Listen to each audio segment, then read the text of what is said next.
O assunto que nós queremos trazer hoje é um assunto importante sobre a nossa liberdade. E nós não podemos perder de vista o que estão fazendo conosco, cristãos. Porque quando nós pensamos naquilo que nós temos liberdade hoje para fazer, nós podemos questionar até quando nós estaremos com essa liberdade.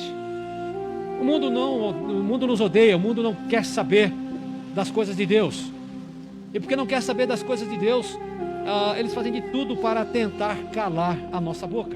Mas o que eu gostaria de falar com os irmãos é justamente sobre isso. Estão tentando caçar a nossa liberdade, e isso não é de hoje. A verdade que nós cremos, ela tem sido deturpada, tem sido desviada. Ela tem sido desviada de todos os momentos. E nós não podemos pensar que é só hoje, nesse momento que nós vivemos, na política mundial, não só brasileira, mas na política mundial, que nós estamos tentando fechar as nossas bocas. Quando Jesus, na sua condenação, ou no seu julgamento, e um julgamento falso, a mentira já estava lá, né? Tentaram acusar Jesus de várias formas, de várias maneiras, até que dois lá apareceram lá e começaram a mentir, um dizendo, este disse que vai destruir o templo e em 3 dias vai reconstruir, né? Aí o sacerdote disse, é blasfêmia, e pá, bateram nele. Diante de Pilatos, quando Pilatos o interroga a respeito disso, ele fala, tu és o Cristo? Pilatos fala, né? Jesus fala, você está dizendo isso de você mesmo ou porque você ouviu falar de alguém? Né? Aí Jesus fala, eu sou rei, se meu reino fosse deste mundo, os meus ministros estariam aqui me impedindo que tudo isso acontecesse. Aí Pilatos diz, então tu és rei, né? Foi para isso que eu nasci, para dar testemunho da verdade. E Pilatos fala, o que é a verdade? E quando nós pensamos nisso, o que é a verdade? O mundo não quer saber a verdade, porque a verdade ela não agrada aos ouvidos daquele que não pratica a verdade. É por isso que a Bíblia fala em João capítulo 8, 44, que Satanás é o pai da mentira. E é ele quem faz com que aquilo que possa ser verdade, né, seja desviado para que a mentira que ele quer pregar seja ensinada. Por volta do ano 50, quando Paulo estava escrevendo a carta aos Gálatas, ele já estava tendo problemas dentro da igreja local a respeito da verdade. Algumas pessoas chamadas judaizantes, né, aqueles que queriam que a mensagem de Moisés fosse aplicada em cima da mensagem de Cristo, né, fosse junto, andasse caminhando lado a lado. E Paulo, desde o começo, ele criticando, mostrando, não tem nada a ver. O Velho Testamento é Velho Testamento, a lei não aperfeiçoou ninguém, a lei não salvou ninguém, a lei não ajudou nada a ninguém, a não ser mostrar o pecado do ser humano. E Cristo sim, Cristo veio aqui para mudar o coração do ser humano, para aperfeiçoar o ser humano, tornar ele novamente um cidadão útil, digno da sociedade, torná-lo novamente alguém que sirva para fazer o bem. E a mensagem que estavam tentando trazer, não, mas tudo bem, isso é importante, mas precisamos também de alguns símbolos da lei, para acrescentar sobre a graça. Isso é mentira. A graça é completa, a graça não precisa de nada para completar a graça. Então a mentira sempre foi colocada desde a origem, até antes da igreja, estou falando da igreja, mas até antes disso, lá no Jardim do Éden. Tem de for pensar nisso. A cobra não disse lá para Eva, não é verdade, não é assim que Deus disse? Não poderás comer de nenhuma fruta do jardim, ou tomar da fruta. Não, só daquela que está no meio. Não é bem assim, né?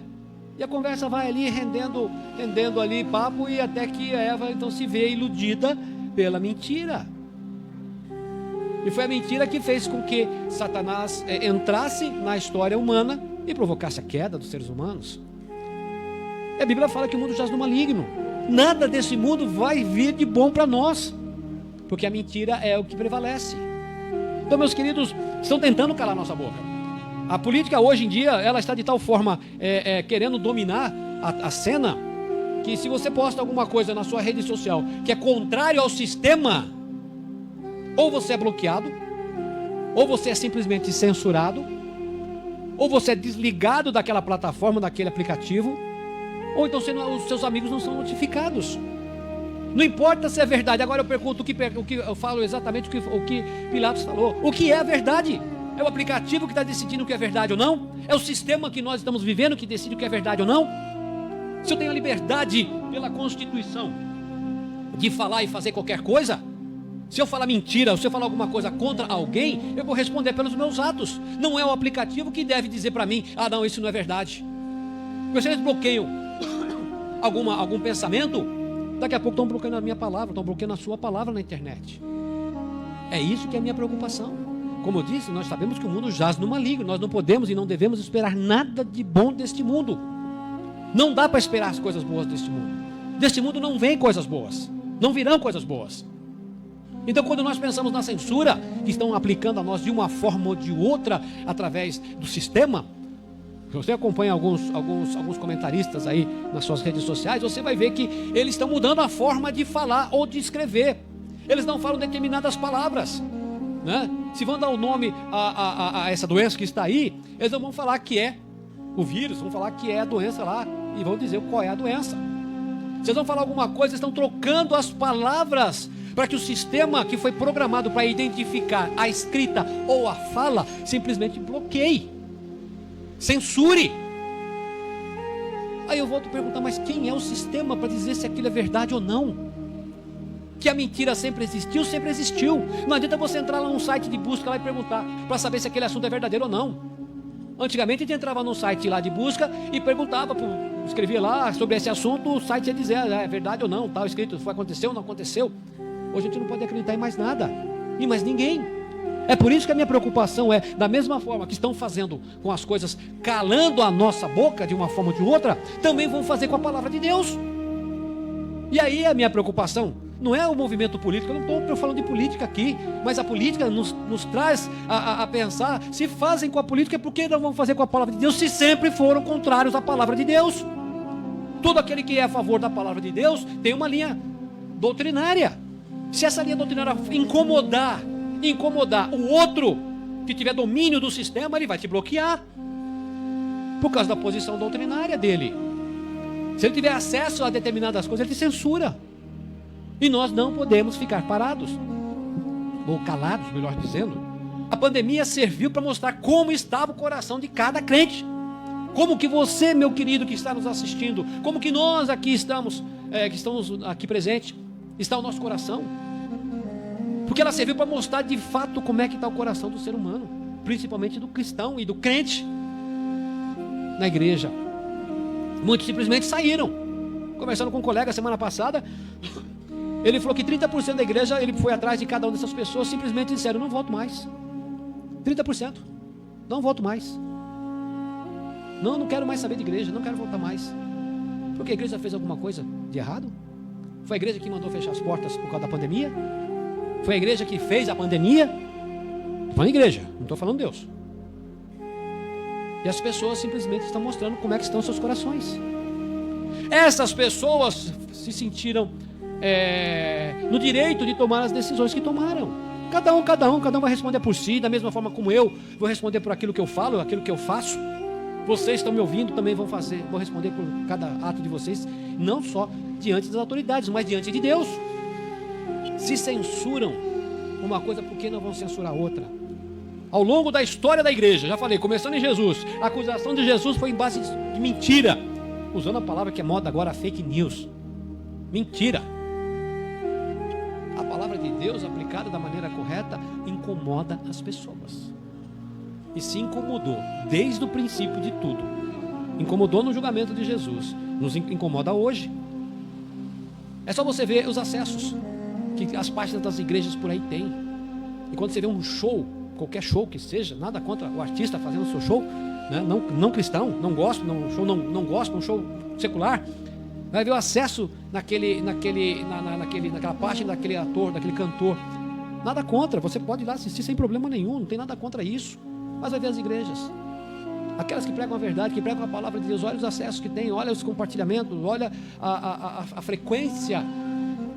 Estava vendo outro dia aqui a nossa página aqui, tem gente que entra 3 segundos, entra, sai, entra, a igreja sai, não gostei, sai, 3 segundos, o que 3 segundos a pessoa consegue ouvir? Consegue, não, mas a igreja, estou fora. A verdade incomoda.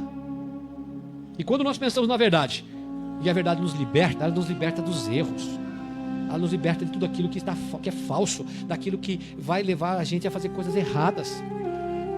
E aqueles que dominam essa questão, que querem que as pessoas continuem nos seus erros, elas vão lutar com unhas e dentes contra a verdade. Por quê? Porque é para humilhar, era para dizer que aquilo estava errado, que aquilo não era assim. Mas tudo bem, Deus está no controle, Deus sabe o que faz, e Deus no tempo certo vai dar o julgamento certo para cada um.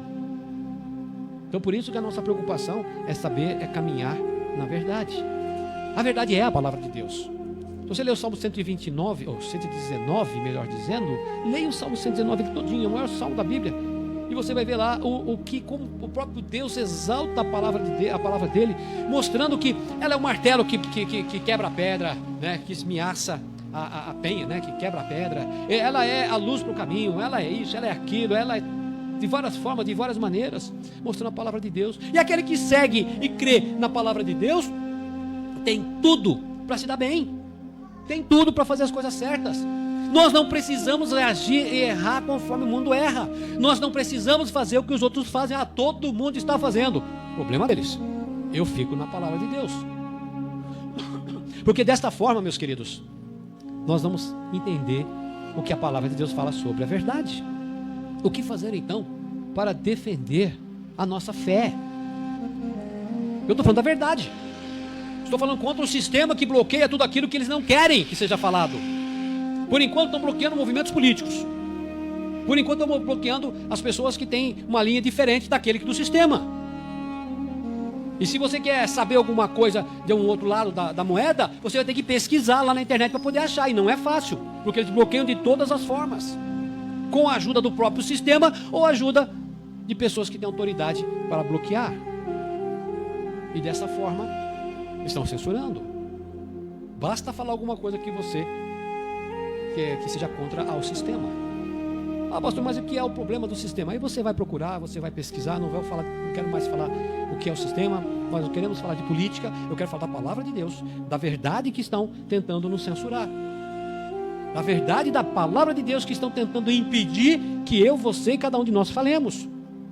Já basta se estiver numa reunião, num grupo 3, 4 pessoas conversando, e você falar um texto bíblico, falar alguma coisa da palavra de Deus, você vai ser já zombado ali, vai ser criticado, vai ser falado alguma coisa.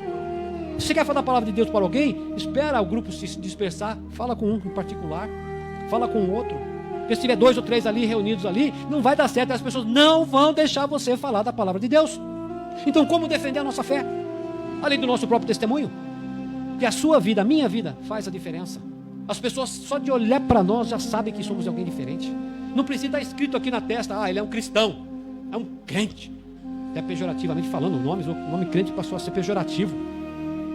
O colega nosso, missionário em Marrocos, quando pregava lá, você é um cristão lá do Brasil, porque o cristão do Brasil faz isso, o carnaval daquele bosta de samba, desfile na avenida. Eu falei, não, peraí, eu não sou, eu sou brasileiro sim, mas eu sou discípulo de Jesus. Ele nem usava o nome cristão, eu sou discípulo de Jesus. Só de falar isso as pessoas já respeitavam. Apesar daquele povo lá ser discípulo de outro profeta, mas ele falava discípulo de Jesus, já respeitavam. O nome de Jesus faz diferença. O nome de Cristo faz diferença. E muitas vezes nós estamos sofrendo isso porque muitas pessoas não dão valor e não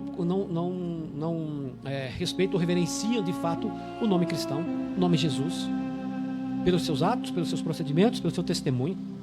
Eu sei em quem tenho crido. Então, a primeira maneira de você defender a sua fé é saber em quem você crê. Você crê em Jesus? Jesus é o Senhor da sua vida? Jesus é tudo para você? Ou é mais alguém, mas entre aspas, um aventureiro que se atreveu a fazer a coisa certa que acabaram matando ele numa cruz? É isso que o mundo prega. Mas ele é isso para você ou ele é seu salvador? Ele é meu salvador. O texto fala, eu sei em quem tenho crido. Eu sei. Conheça Jesus. Procure saber quem é Jesus. Procure saber. Vai atrás. O salmista diz, desvenda, tira dos meus olhos aquilo que atrapalha de conhecer as tuas verdades, ó Deus. Desvenda, tira aquilo que atrapalha, que está na minha frente, que eu não posso ver. Tira, abre o meu entendimento, para que eu possa conhecer as tuas verdades. Peça para Deus, não peça para a internet, não. Peça para Deus, e você vai ver como Deus vai fazer questão de mostrar para você a verdade dele na palavra dele. E não é uma palavra qualquer, é uma palavra que tem mais de 1.600 anos de história, sem se contradizer de capa a capa. Não escrita por apenas uma só pessoa, escrita por mais de 40 escritores, autores não é o caso, porque foi Deus quem assoprou, quem inspirou cada um deles a escrever a palavra de Deus. Digo mais de 40, porque se você for ler provérbios, muitos dos provérbios que estão lá não foi o Salomão que escreveu. Salmos não foi Salomão que escreveu, alguns deles. Tem salmos de Moisés, tem salmos de Davi, tem salmos de Salomão, tem salmos de um montão de gente lá, que é a palavra de Deus, por isso que eu digo mais. E todos eles não se contradizem. Vai no Novo Testamento, você vê que não há contradição do que o primeiro e o que o último falam sobre as coisas de Deus. Mas qual é a base da sua fé? Procure isso, procure saber. Busque em Deus. Deus desvenda, tira aquilo que está no meu olho e que impede de eu ver as verdades da tua palavra. Então, meus queridos, defender a nossa fé, nós temos que saber em quem nós cremos. Nós temos que saber que Cristo é tudo para nós. É tudo para nós. Ou deveria ser tudo. Mesmo assim, nós ainda falhamos. Não basta simplesmente saber, eu tenho que crer. Pois não tem nenhum outro nome entre Deus e os homens pelo qual importa que sejamos salvos. Não é a placa da nossa igreja aqui, graças a Deus, nem placa tem, e dou graças a Deus por isso. Não precisamos de placa. Nossa linha doutrinária não é importante, o importante é Cristo. Deus sabe de tudo isso. Nada foge ao controle de Deus. Nada foge. Deus, Ele está no comando deste mundo, você creia ou não. Mas o mais importante para mim, para você, para o mundo todo, é que Cristo morreu na cruz para nos salvar desse sistema. Eu não preciso mais ser escravo disso. Dependo dele, sim. A hora que eu vou lá pagar uma conta com o meu cartão, a hora que eu vou lá fazer um cadastro na internet, preciso do sistema. A hora que eu vou lá passar pelo médico lá no SUS, eu preciso do sistema. E está tudo lá. E todos nós temos que ter o nosso nome registrado, nosso CPF registrado lá no SUS. Não importa se você tem convênio médico ou não, seu nome está lá no SUS. Hoje todo mundo está incluído no sistema. Mas eu tenho que saber que Cristo está no comando desse sistema. Não preciso perder a esperança. O que eu vou fazer então? Nesse mundo não tem mais jeito. Tem sim, jeito é Cristo. É o único. 2 Timóteo, volto para Timóteo.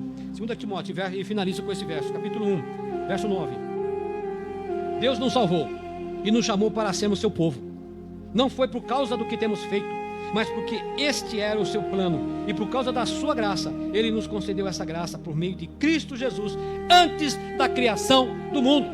Se você entregou sua vida para Jesus, meu querido, presente aqui em nosso meio, ou nos assistindo pela internet, se você entregou sua vida para Jesus, saiba que Cristo já tinha morrido por mim e por você, antes do mundo ser mundo. Mas como assim, pastor? Como assim mesmo. É bem complicado, se eu for explicar aqui demora um pouco mais. Mas Ele já sabia antes, porque Ele é o Criador do mundo, eu creio nisso, não é evolução. Ele criou, Ele fez, Ele já sabia que antes de fazer todas as coisas, um dia eu ia entender e reconhecer Jesus como meu Salvador. E Ele morreu na cruz, eu creio nele. Então, meus queridos, Deus nos salvou e nos chamou para sermos seu povo. Não foi por causa do que temos feito, mas porque este era o seu plano. Este era o plano de Deus para a minha vida, para a vida de cada um aqui que entregou sua vida para Jesus. Se você entregou sua vida para Jesus, meu querido, saiba que Jesus já sabia de você. já te conhecia. Se você ainda não entregou sua vida para Jesus, Ele te conhece. Ele está falando ao seu coração.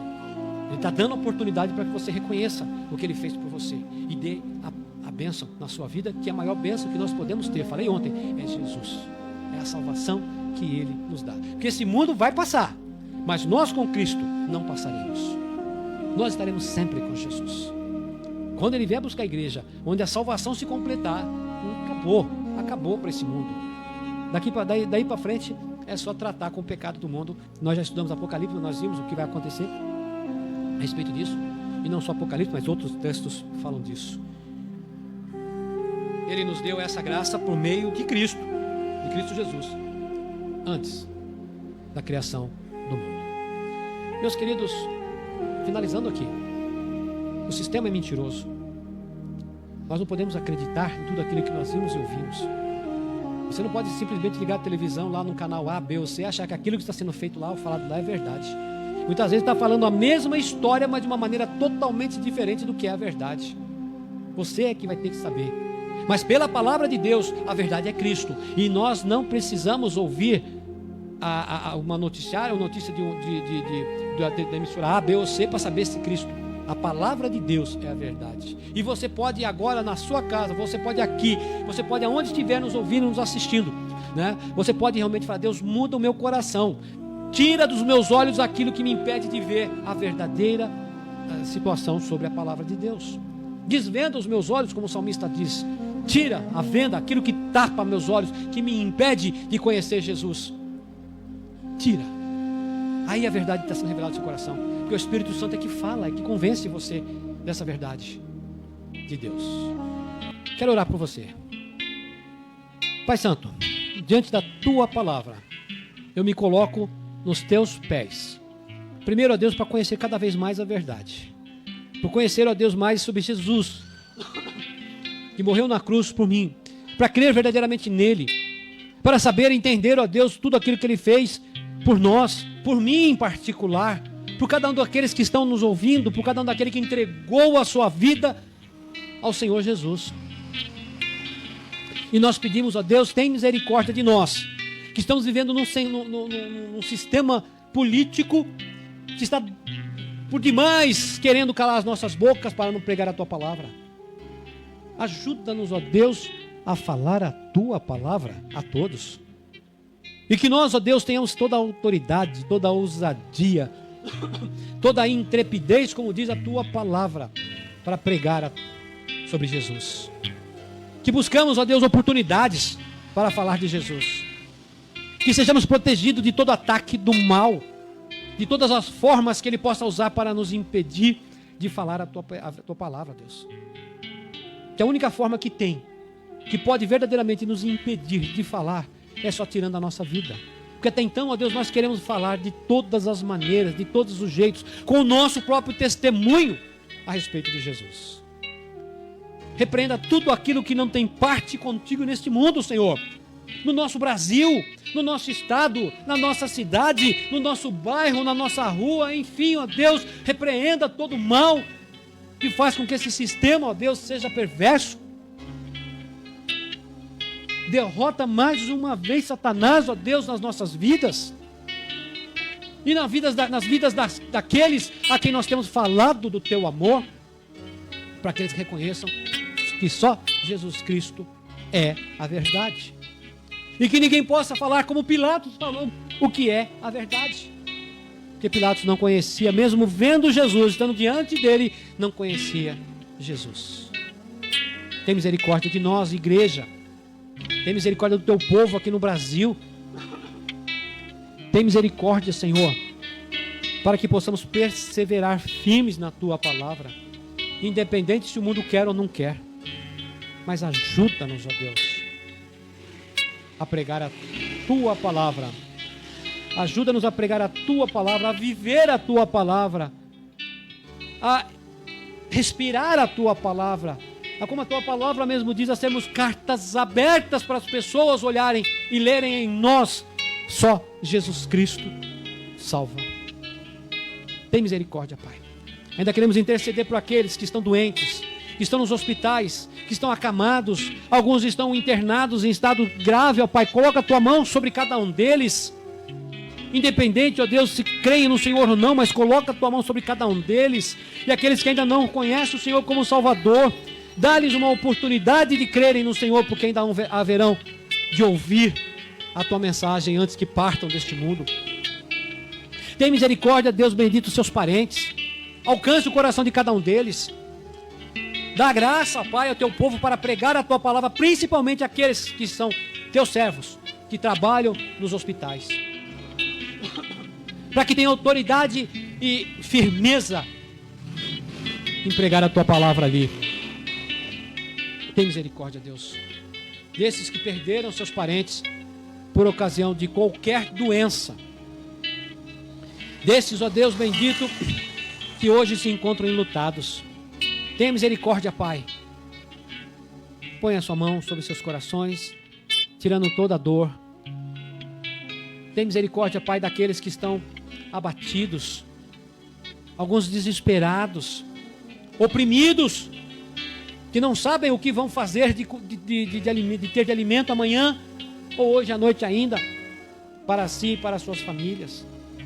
Tem misericórdia, Pai bendito, desta nação, que como muitas nações no mundo estão sofrendo, ou como todas as nações estão sofrendo.